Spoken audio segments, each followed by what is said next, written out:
to Swindon's heavyweight champion, it's the wonderful Veysey!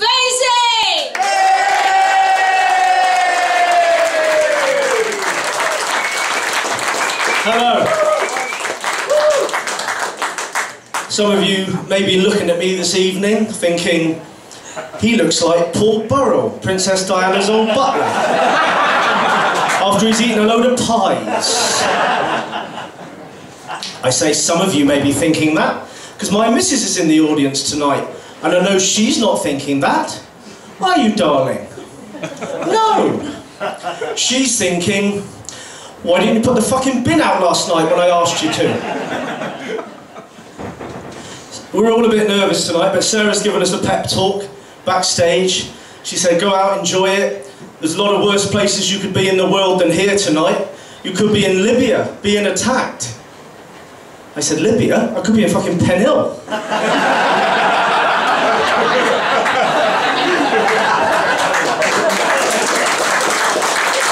Hands up if you remember the 70s. Hands up who remembers the 70s. Don't be shy. Didn't put your hand up over there, sir. Are you fibbing about your age, or are you just not the sort of person who likes to join in? I grew up in the 70s, and we were poor. We were very poor. We didn't live in a slum, but as soon as my dad could afford it, we moved into one. My vivid memory of the 70s is wearing hand-me-down clothes, like a lot of kids had to back then. Trouble was, I had two older sisters. Luckily, I looked fantastic in pink. Although we were poor, we weren't a musical family. Even my mum's sewing machine was a singer. Hey. I thank you. I'm here all week. My favourite group of the 70s was Blondie. I love the lead singer, Debbie Harry. I remember watching her on top of the Pops one night. She looked fantastic. She had tight denim jeans on, a sexy shirt over the top. She looked amazing. But my dad walked in. He said, look at that slut. She's on the television. She can't even be bothered to tuck her shirt in. David, when you go out to the discotheque, I hope you look smarter than that. I said, yes, Dad. Whenever I go out for the evening, I always make sure my pink blouse is neatly tucked into my pencil skirt. Back then, we were so happy with crap presents. I remember getting Connect 4 for Christmas one year, and I was so excited about it. I recently bought my boy Connect 4. He wasn't impressed. I said, put your Xbox down, son. Come and have a game of Connect 4. You get round plastic tokens and you drop them into a grid until you Connect 4. It's hardcore, dude. He said, Dad, that belongs in the museum, along with the skirt you keep trying on when Mum goes out.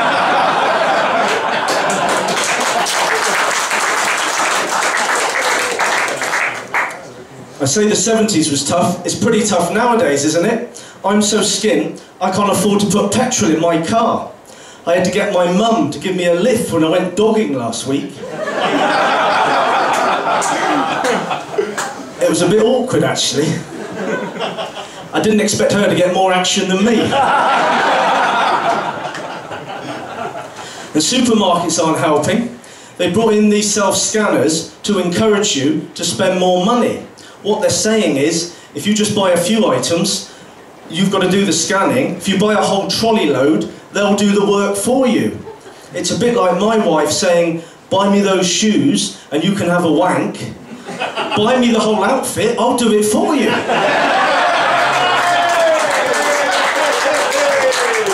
Hang on a minute. She does say that. The only person I know who likes self-scanners is a sad bloke at work. He goes there every day buying stuff just so he can talk to the woman who's in charge of them. It's the only female outside of the office he talks to who doesn't charge him. He was relieved last week when he found out bog off was actually an offer and not an instruction. When I go, I always forget my bags for life. I don't burn them like Osama bin Laden, but I always forget them. You get to the till. Do you need any bags today, sir? No, that's fine. I'll just balance these 20 items on my fucking head, shall I? That's what I'm thinking. But I actually say, oh yes, please. I've left mine in the car. Ever so sorry, stupid of me. She said, yeah, that's what my husband said about his condoms, and now I've got 5 kids and I work in this shithole. I said, there's worse supermarkets than this to work in. Have you been to Lidl? It's like shopping in Beirut. My sister won a 60-minute trolley dash in Lidl. She got £9.50's worth of stuff.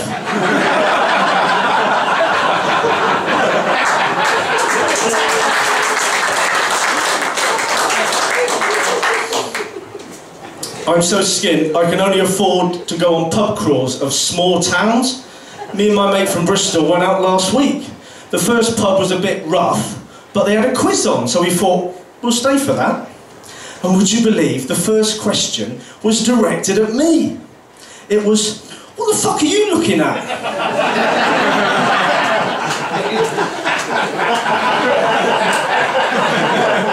I said, I'm sorry, madam, I didn't realise I was staring. Love the tattoos. 2 pints of lager when you're ready, please. At the end of the night, we get a taxi home. What's the first question a drunk bloke always asks a taxi driver? Anybody? Busy tonight? Busy tonight? Or as my mate from Bristol says, busy tonight, drive? Busy tonight? By coincidence, he sat right over there. Hey! Not the taxi driver, he's probably working to be honest, but no, my mate.